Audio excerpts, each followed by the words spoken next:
Two-Hearted River and Lake Superior.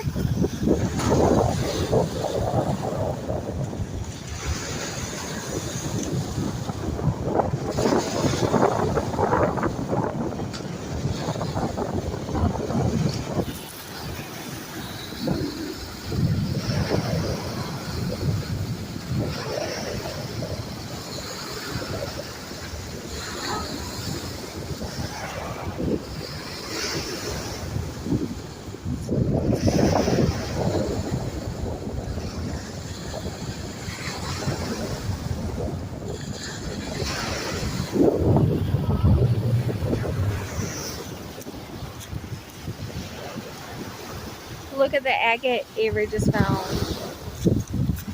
Oh my gosh, it's beautiful.